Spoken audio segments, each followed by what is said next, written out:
था, उनको 5 दिन का रिमांड मिला है। हमारे वेहमेंटली ऑब्जेक्शन के बावजूद भी हमने ये कहा कि उनका रिमांड का कोई केस नहीं बनता है, क्योंकि ऑलरेडी वो 8-8 घंटे 20 तारीख और 24 तारीख को हमसे इन्वेस्टिगेशन कर चुके हैं इसी सिलसिले में।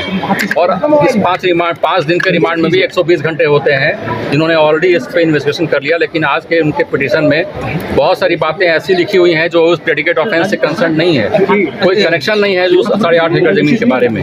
फिर भी वो जो डिफरेंट चैट्स हैं, जो पिछले किसी अन्य लोगों के साथ चैट हैं, जो ज़मीन के कागज़ से कोई संबंध नहीं रखते हैं, उसका हवाला देते हुए उन्होंने फर्दर रिमांड के लिए प्रे किया था।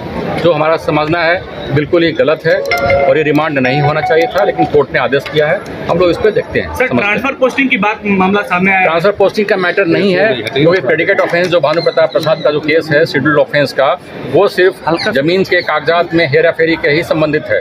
वो ट्रांसफर पोस्टिंग का मैटर नहीं है, इसलिए उसका इन्वेस्टिगेशन ईडी नहीं कर सकता है। ये हम बार बार कह रहे हैं, और मनी लॉन्ड्रिंग का मैटर नहीं बनता है। फिर भी रिमांड की आवश्यकता नहीं है, फिर भी उन्होंने जबरदस्ती हमें चाहते हैं कि हम रिमांड पे रहें, ईडी के कस्टडी में रहें। और इलेक्शन समय आप लोगों ने अपनी परेशानी भी बताई कि ईडी कोर्ट में रहने में हमने ये भी कहा कि वो हमारी सूर्य की रोशनी नहीं मिलती है, बेसमेंट में रखा गया है, उस कमरे में कोई विंडो नहीं है और पाइप के थ्रू उसमें हवा आता है।